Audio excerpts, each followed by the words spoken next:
शरीर अन्य शरीरों की अपेक्षा विशिष्ट माना जाता है। अगर मानव के पास विवेक और बुद्धि है तभी वो मानव है, अन्यथा तो मनुष्य रूपेण मृगाश्चरन्ति।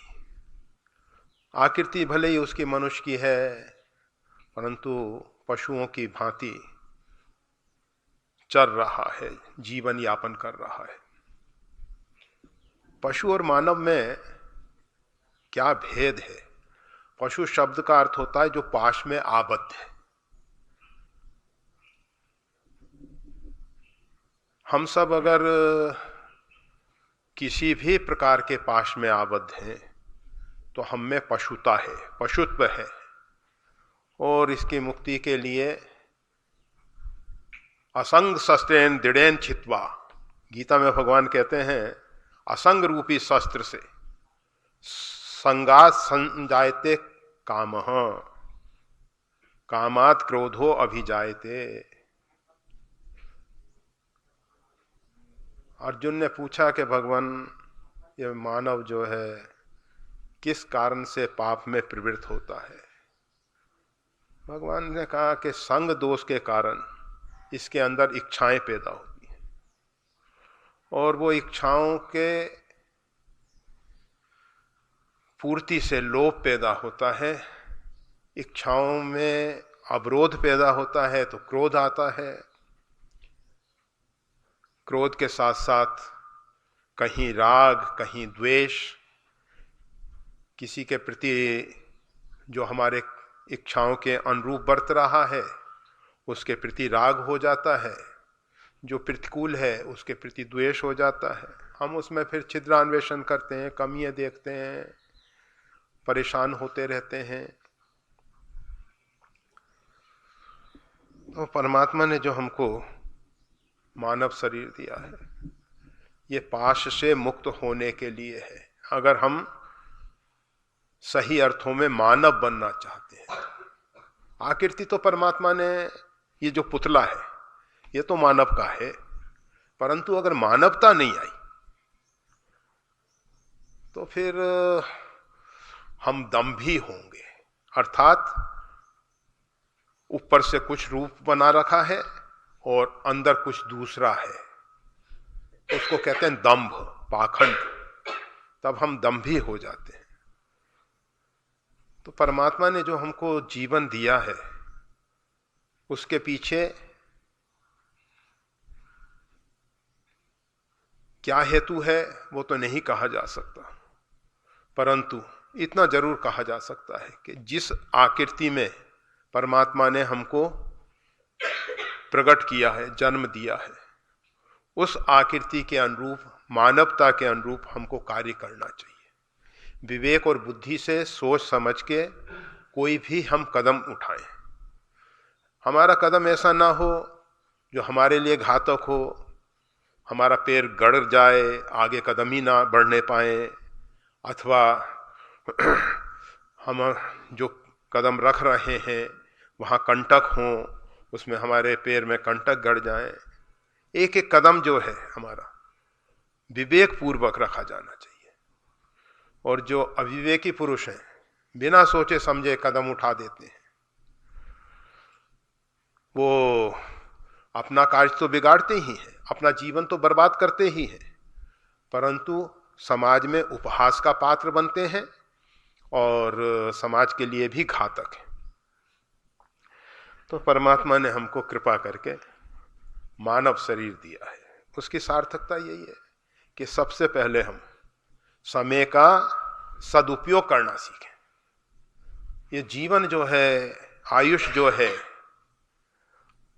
हमको श्वास में दी गई है। एक एक श्वास जो निकल रही है, आयु घटती चली जा रही है। आयु रूपी रत्न, श्वास रूपी रत्न हम निरर्थक बर्बाद कर रहे हैं।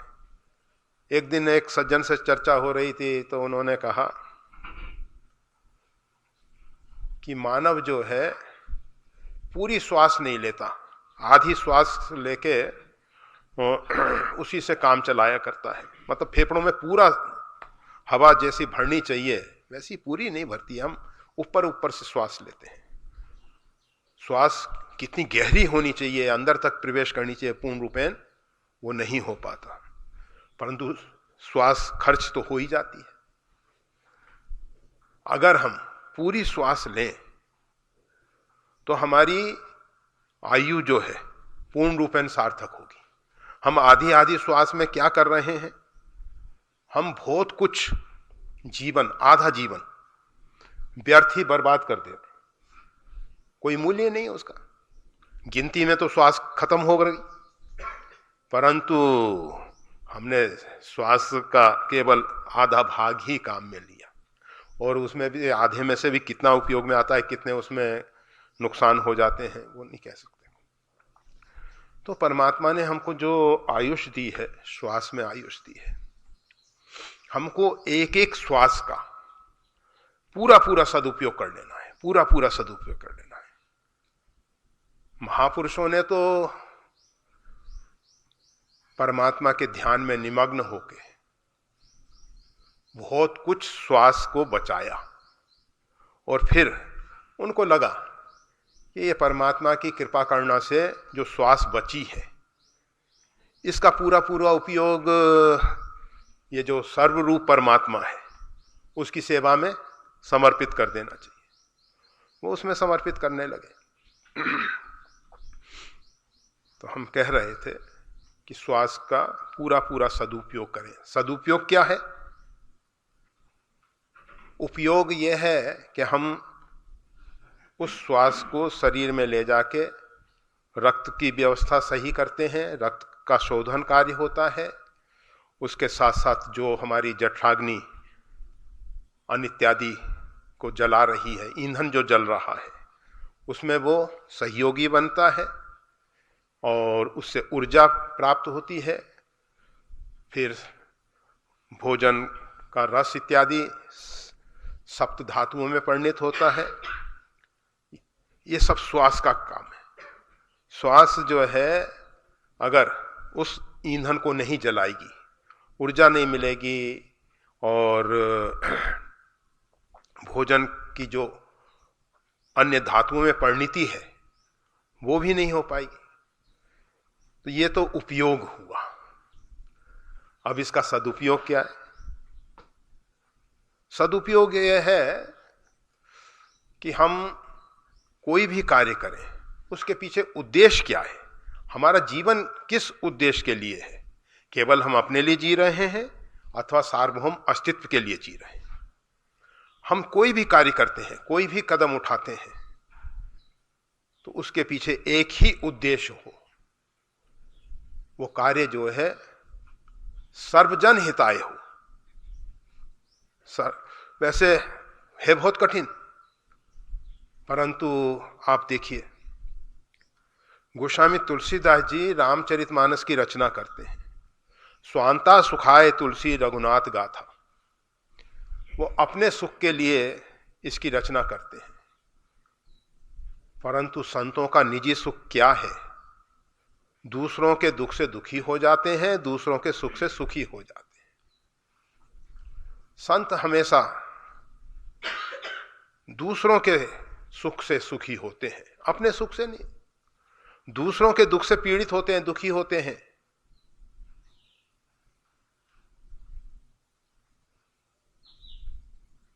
अमेरिका का एक राष्ट्रपति, शायद इब्राहिम की बात है, किसकी बात है, लिंकन, इब्राहिम लिंकन, किसी का एक का चरित्र पढ़ा था कभी भूतकाल में, बहुत पहले, याद नहीं। वो जा रहे थे, एक सुअर या इब्राहिम का है, ठीक है, वो गड्ढे में पड़ा परेशान हो रहा था।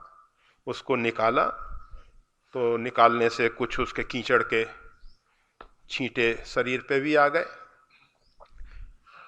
कार्यालय में, ऑफिस में समय पे पहुंचना था, जल्दी पहुंचना था, कपड़ों को बदल नहीं सके, पहुंचे। लोगों ने पूछा ये क्या हो गया? सीधा सा उत्तर के भाई ऐसा ऐसा था।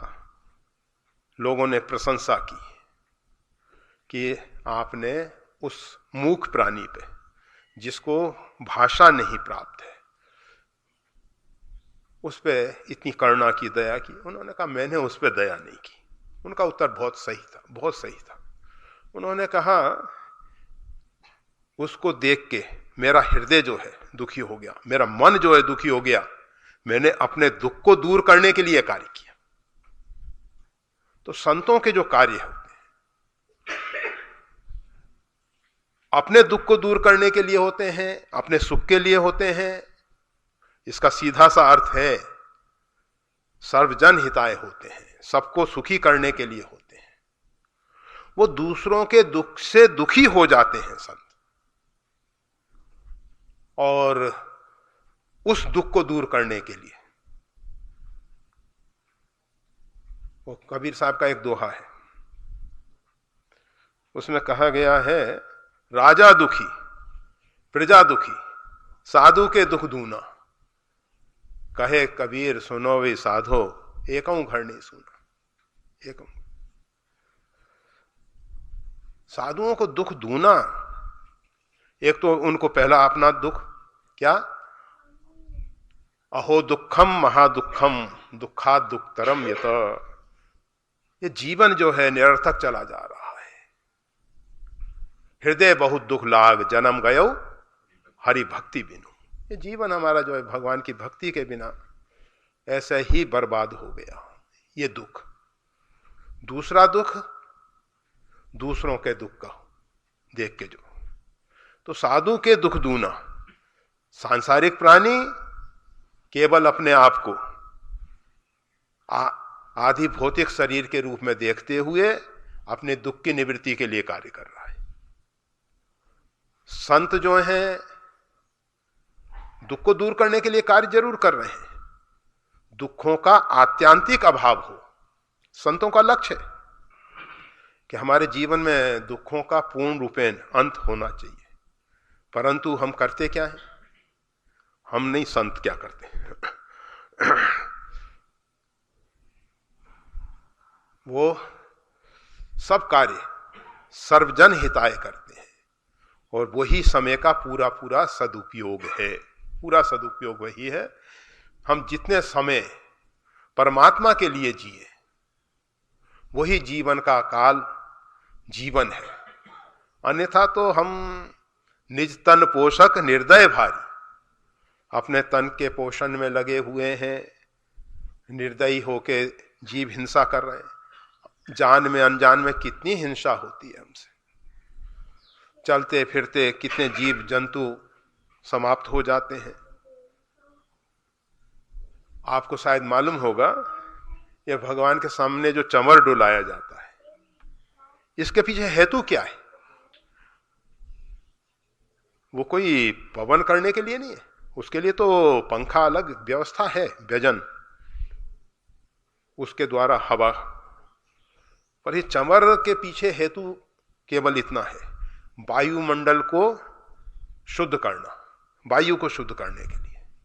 उसमें अनेक प्रकार के छोटे जर्म्स, वायरस इत्यादि खत्म होते हैं, और कार्बन इत्यादि जो है वायु में स्थूल रूप में, मोटे रूप में, वो भी उसमें शोषण कर लिया जाता है। तो हम चमर जब डुलाते हैं तो कितने जीव उसकी चोट से खत्म होते हैं। हमारी वाणी की चोट कितने जीवों को आघात पहुंचा रही है। हमारा हाथ उठता है, हमारा पैर चलता है, कितनी हिंसा है, हर एक जगह हिंसा है। यहां तक कि वनस्पतियों को हम खाते हैं, वो भी तो हिंसा है। कहां तक कहा जाए, मतलब बहुत अधिक हम अपराध करते हैं। परंतु अगर सब कुछ होते हुए भी उद्देश्य हमारा पवित्र है, हम पुष्प भगवान की सेवा के लिए तोड़ के ले जा रहे हैं, बहुत अच्छी बात है। परंतु अगर वही पुष्प हम केवल अपने सुगंध के लिए अथवा किसी नश्वर जगत के प्राणी को देने के लिए ले जा रहे हैं, तो वो जरूर भूल होगी। तो जीवन का पूरा पूरा सदुपयोग हम पूरा समय का सर्वजन हिताय उपयोग करें। और वो कैसे हो सकता है? जैसे गोस्वामी तुलसीदास जी ने हम सबको 12 महाकाव्य तो रामचरितमानस है, उसके अतिरिक्त जो 11 काव्य हैं वो काव्य। तो हमको ये जो 12 काव्य दिए रामचरितमानस सहित, ये सर्वजन हिताय कार्य है, सर्वजन हिताय कार्य है। गोस्वामी तुलसीदास जी तो आज से 400-500 वर्ष हो गए, इतने समय पूर्व प्रकट हुए और स्वयं साधना करके लोगों को बता दिया कि भले ही सिद्धावस्था में क्यों ना आए, फिर भी साधन करना चाहिए। गोस्वामी तुलसीदास जी वाल्मीकि तुलसी भयो। वाल्मीकि जी पूर्व जन्म में, मतलब वाल्मीकि जी के रूप में साधना के वो गौरी शंकर शिखर पे पहुंचे हैं। वाल्मीकि भयो ब्रह्म समाना, उल्टा नाम जपत जग जाना। सारा संसार जानता है कि वाल्मीकि जी ने मरा जप के ब्रह्मत्व की प्राप्ति कर ली, साक्षात ब्रह्म स्वरूप हो गए। तो वो सिद्ध महापुरुष है, फिर भी उन्होंने यहां साधना की। भगवान श्री राम गुरु ग्रह पढ़न गए रघुराई, अल्पकाल विद्या समाई। विद्यार्जन के लिए गुरु गृह गए, और विश्वामित्र जी के विषय में कहा गया है विद्या निधि को विद्या दीनी। भगवान तो विद्या के भंडार हैं, उनको विद्या दे रहे हैं।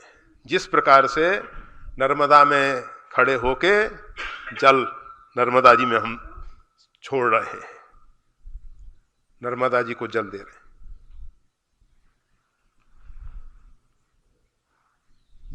कोई भी विद्या है वो परमात्मा को समर्पित कर दी जाए, वही उसका पूरा पूरा सदुपयोग है। तो विश्वामित्र जी ने वही कार्य किया। गुरु वशिष्ठ जी ने लोक संग्रह के लिए जो भगवान श्री राम लीला कर रहे थे उसका यथोचित निर्वाह किया। तो संत महापुरुष जो हैं, समय का सदुपयोग, हमारा मन जो है ना, ये जो विचार है, विचार को अगर आप देखें तो ये शब्दों के रूप में, सेंटेंस के रूप में, अक्षर के रूप में दिखाई देंगे। कोई भी विचार है आपको, आप उस विचार को पढ़ो, एक सेंटेंस बनता होगा, एक शब्द होगा, एक अक्षर होगा। और इन विचारों को जब हम सद्विचारों के रूप में परिणित करना चाहते हैं, हमारे मन में सदैव शिव संकल्प हो, पवित्र संकल्प हो, तो उसके लिए हमको हमारे जीवन में जो आदर्श महापुरुष हैं, रामो विग्रहवान धर्म, साक्षात धर्म मूर्ति भगवान श्री राम, प्रेम मूर्ति भरत, उनकी सहधर्मनी मांडवी, लक्ष्मण, बंदौ लक्ष्मण पद जल जाता, शीतल सुभग भगत सुखदाता, रघुपति कीरत विमल पताका, दंड समान भयो जस जाका। रघुनाथ जी की कीर्ति को फहराने के लिए जिनका चरित्र दंड के समान है, और उस चरित्र के माध्यम से लक्ष्मण जी ने भक्तों को सुख पहुंचाया। शीतल सुभग भगत सुखदाता, भक्तों को सुख देने के लिए। यह नहीं कि दंड से हम अपना मान सम्मान चाहता है। लक्ष्मण जी कभी मान सम्मान के भूखी नहीं रहे। भगवान की न्यूनता नहीं देख सकते हैं, भगवान की उज्जवल यश कीर्ति उनकी पताका फहराती रहे, उसके लिए सदैव प्रयासशील है। और जब लक्ष्मण जी ऐसा कार्य करते हैं तो भक्तों को बड़ा आनंद मिलता है। जिस समय जनक जी ने कहा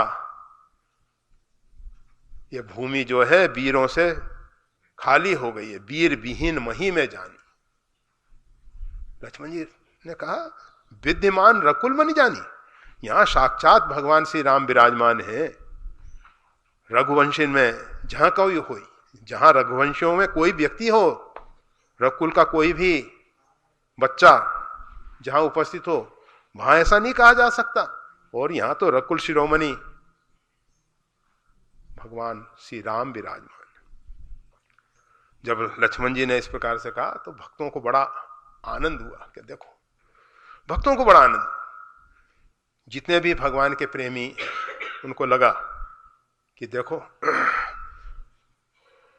छोटा भाई जब परशुराम जी ने कहा कि जिसने धनुष तोड़ा है वो सहस्त्र बाहु सम हमारा शत्रु है, तो लक्ष्मण जी से ये सब बात सहन नहीं हुई। और लक्ष्मण जी ने अपने वाणी के द्वारा हरिहर निंदा सुनई जो काना, होई पाप गौघात समान। भगवान की कोई निंदा करे, भगवान शिव की अथवा भगवान नारायण की, भगवान श्री राम की कोई निंदा करे और कोई सुनता है तो पाप लगता है, गौघात समान पाप होता है। तो ऐसे समय में क्या करना चाहिए? काटिए जीभ, जीभ को काट दो, जो चले बसाई। अगर आप में इतनी शक्ति और सामर्थ्य है तो उसकी जीभ को काट दीजिए। अगर आप में इतनी शक्ति सामर्थ्य नहीं है, कान मूंद, कानों में उंगली लगाइए और चल दीजिए, वहां खड़े रहना। तो लक्ष्मण जी ने अपने वाणी के द्वारा परशुराम जी को चुप कर दिया।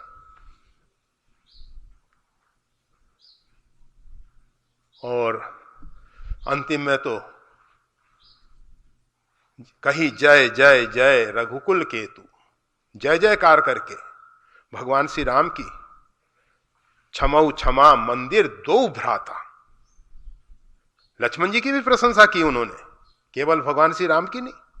क्षमऊ क्षमा मंदिर दो भ्राता, हे क्षमा के मंदिर दोनों भाई, आप मेरे अपराध को क्षमा कर दें। उनको अपनी भूल समझ में आ गई।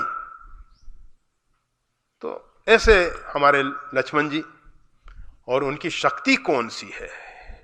अगर शक्ति को शक्तिमान से अलग कर दिया जाएगा तो आप देखेंगे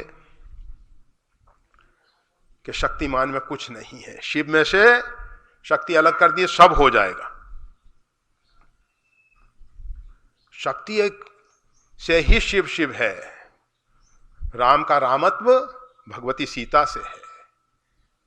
और लक्ष्मण जी की जो शक्ति है उर्मिला, बड़ा पवित्र नाम है उर्मिला, जो जीवन में उर्मी लाए, तरंगे आंदोलित कर दे, आनंद की तरंगे, उसका नाम उर्मिला है। और कुछ ऐसा अभी तक रहा, अधिकांश लोग जो हैं भगवान श्री राम के चरित्र से इतने अधिक मुग्ध हो गए, इतने अधिक मुग्ध हो गए कि दूसरों का चरित्र कहने के लिए अवकाश ही नहीं मिला। आप देखिए प्राचीन कवियों को, उन्होंने भगवान श्री राम का चरित्र, रामायण शतकोट अपारा, करोड़ों रामायणें तैयार हो गई, अपरिमित रामायणें हैं। भगवान के दिव्य गुण हम सबको इतना मुग्ध कर लेते हैं कि फिर हमारी इच्छा किसी अन्य की तरफ देखने की ही नहीं होती है। परंतु भगवान श्री राम ने बताया, ये जितने भी रामायण के पात्र हैं और ये चारों भाई, चारों महारानी, हमारे यहां तो चारों भाइयों की जय, चारों महारानी की जय, रोज उनकी जय जयकार करते हैं सब। तो ये जो इनका चरित्र है, भगवान श्री राम के चरित्र को प्रकट करने वाला है। अगर इन सब के चरित्र को नहीं समझा जाएगा तो भगवान श्री राम का जो आदर्श है वो पूर्ण रूपेण हृदयंगम नहीं हो पाएगा। इस हेतु रामायण के प्रत्येक पात्र का चरित्र का अच्छे ढंग से चिंतन हो, और अगर परमात्मा कृपा करें तो लेखनी के द्वारा उसको व्यक्त किया जाए। उस चिंतन को अगर व्यक्त किया जाता है काव्यबद्ध करके, लिपिबद्ध करके, गद्य रूप में, पद्य रूप में, किसी भी रूप में उसका शब्द के द्वारा चित्रण होता है तो वो अनेक लोगों तक पहुंच के उनके अंदर उन आदर्श महापुरुषों के चित्र प्रकट करेगा, उनकी छवि प्रकट करेगा। और वो छवि जब हमारे हृदय में बसी होगी तो हमको लगेगा देखो ये सब रामायण के पात्र हैं और एक हम इस पृथ्वी के कीड़े बने हुए अपने जीवन को किस प्रकार से उन सब ने कितना त्याग, संयम और समर्पण के द्वारा एक आदर्श प्रकट किया। हमारे जीवन में ना तो त्याग है, ना संयम है, ना समर्पण है। तो इस प्रकार का जो कार्य है, मतलब रामचरितमानस के पात्रों के चरित्र का लेखन का जो कार्य है, बड़ा पवित्र कार्य है, बड़ा पवित्र कार्य करने जैसा है। अगर हम सब को परमात्मा समय दें और उसके साथ साथ सामर्थ्य दें, शक्ति दें, सामर्थ्य दें, तो हम उसका पूरा पूरा सदुपयोग करें और लेखन कार्य। तो ये तो हमारे पास लिखित रूप में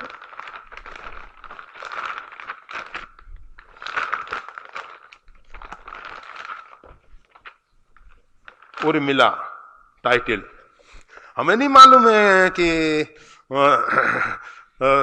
जैसे अभी उसमें कहा तो गया है टाइटल भी देने की कृपा करें, परंतु लगा हुआ आ गया है हाथ में। और बड़ा अच्छा एक भारतीय नारी का चित्र, सूर्य आलोकित हो रहा है और पुष्पांजलि समर्पित करते हुए, बड़ा अच्छा चित्र है।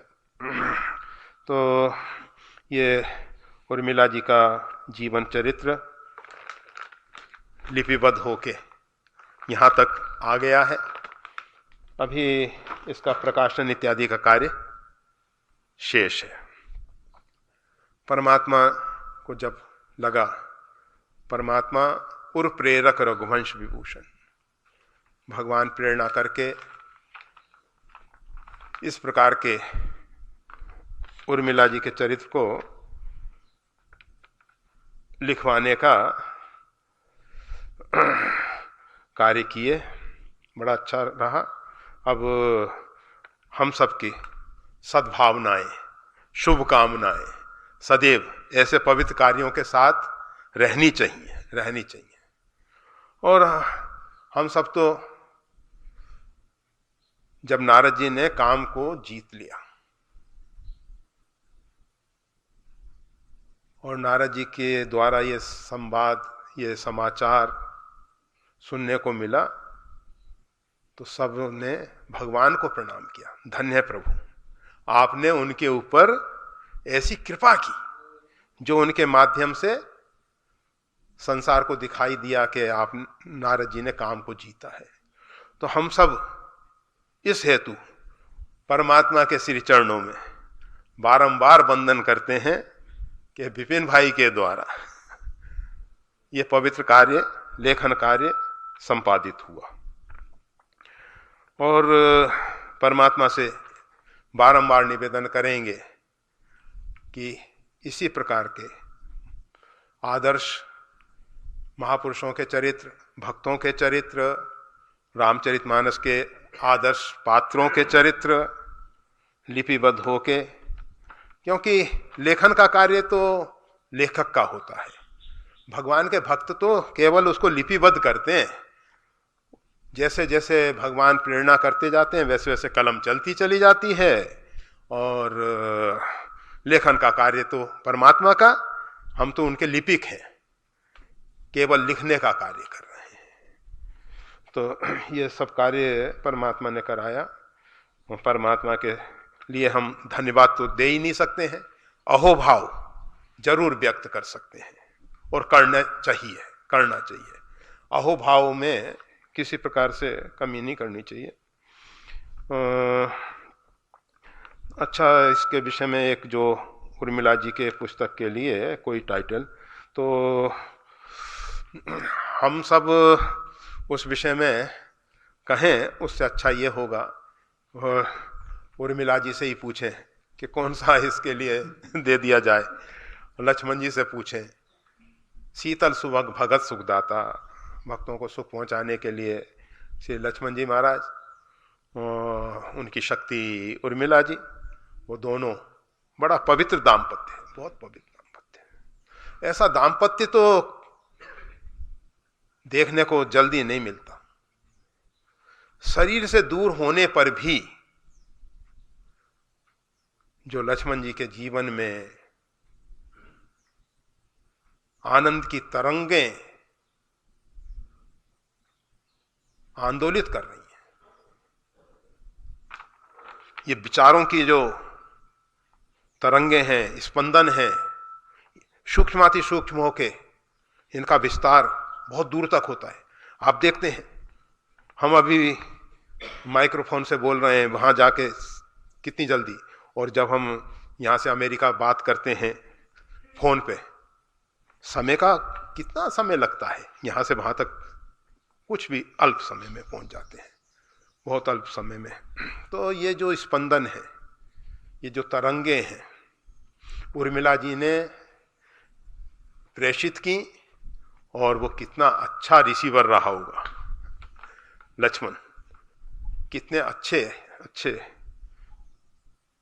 ग्राहक रहे होंगे, जो उन्हों को सब ग्रहण करके भगवान की सेवा में किसी प्रकार की न्यूनता नहीं आने पाई। और लक्ष्मण जी, किसी भी वस्तु का जब अभाव होता है, किसी भी व्यक्ति का जब अभाव होता है, तब उसका मूल्य समझ में आता है। तो भगवान श्री राम ने लक्ष्मण जी का जो वास्तविक आदर्श है, वास्तविक स्वरूप है, उसको समझने के लिए एक अवसर दिया। मेघनाथ की शक्ति से जब लक्ष्मण जी जो हैं मूर्छित हो गए, उस समय जो भगवान के उद्गार निकले हैं गीतावली में और अन्य ग्रंथों में और श्री रामचरितमानस में देखने जैसे हैं। उसमें मालूम पड़ता है कि लक्ष्मण जी का कितना ऊंचा स्थान है, भगवान के हृदय में उनका स्थान है, बहुत ऊंचा स्थान है। तो बस उसमें जो भी भगवान प्रेरणा कर दें लिख लेंगे। फिर एक बीच का मध्य का प्रश्न है, सर्वत्र और सब में परमात्मा है, फिर भी परमात्मा का सतत अनुभव नहीं हो रहा है, कृपा करें प्रभु। बात सही है कि अग जग में सब रहित विरागी, भगवान संपूर्ण जगत में व्याप्त हैं, परंतु वो बैरागी हैं, रागियों से नहीं मिलते, उनको चाहिए बैरागी। अगर आप उनको राग के द्वारा पाना चाहते हो तो प्रेम ते प्रकट हो ही जी में आगे, वो प्रेम के द्वारा प्रकट हो जाते हैं। वो तो बैरागी हैं, परंतु भक्त उनको रागी बना देता है, रागी बना देता है। और भगवती आदिशक्ति जगदम्बा ताके जुगपद कमल मनावूं, जास कृपा निर्मल मति पाऊं। तो उनकी कृपा से वो बुद्धि मिलती है, समझ आती है। और हमेशा कहा जाता है परमात्मा की परिचायिका है आदिशक्ति जगदम्बा। आदिशक्ति जगदम्बा ही परमात्मा का परिचय कराती है।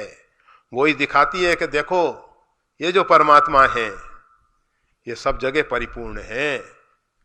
तो माता जी के चरणों में, अम्बा जी के चरणों में, आदिशक्ति भगवती जगदम्बा के चरणों में एक ही निवेदन हो कि माँ वो पवित्र बुद्धि प्रदान करिए और हमारे आराध्य, हमारे परमात्मा का जो स्वरूप है,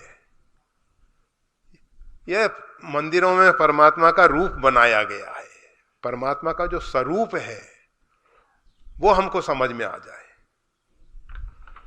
और वो भगवती का कार्य है। हमारे मन बुद्धि में वही प्रेरक बन के अनुभव कराती हैं, समझ देती हैं। सब खेल उनका चलता रहता है। तो बस गीता में एक श्लोक कहा गया है, जो सब में मेरे को देखता है और जो मेरे में सबको देखता है उसके लिए मैं कभी नहीं अदृश्य होता हूं और वो मेरे लिए कभी अदृश्य नहीं होता है। पहले इसके लिए परमात्मा का जो विभूति योग है, विशिष्ट विभूतियों में, जैसे हमारे यहाँ मंदिर में कनक भवन बिहारणी जी विराजमान हैं, पारदेश्वर विराजमान है, नर्मदा मैया विराजमान है, वैष्णव देवी, जगत गुरु स्वामी जी, सदगुरुदेव भगवान, ये सब परमात्मा की विभूतियां हैं। यहाँ बट वृक्ष है, पीपल वृक्ष है, उधर गौशाला में, ये सब परमात्मा की विभूतियां हैं। तुलसी है, इन सब में हम परमात्मा को देखें। फिर इस कक्षा में जब हम पास हो जाएं, उत्तीर्ण हो जाएं, तो दूसरी कक्षा इन संत महापुरुषों में देखें। फिर और आगे बढ़ जाएं, फिर मानव में देखें, फिर धीरे धीरे सर्वभूता नाम, सब भूत मात्र में, प्राणी मात्र में, फिर संपूर्ण अस्तित्व में उस परमात्मा को देखें। सोपान चढ़ने हैं, धीरे धीरे क्रमशः चढ़ने हैं, छलांग लगाने से नहीं होगा काम। अभी अगर हम परमात्मा के किसी एक रूप विशेष की अंदर परमात्मा को देख रहे हैं, कोई सोचे कि मंजिल पे चढ़ना है, छत पे जाना है या दूसरी मंजिल पे जाना है तो पहली सीढ़ी बेकार है, नहीं नहीं, उसको नकारा नहीं जा सकता। और हर एक सीढ़ी जितनी है सबसे अधिक महत्वपूर्ण पहली सीढ़ी होती है। अगर हम उस पे ही पैर नहीं रख सके तो आगे हम कैसे बढ़ पाएंगे। तो इसलिए प्रत्येक सोपान जो है, प्रत्येक सीढ़ी जो है, सब महत्वपूर्ण है।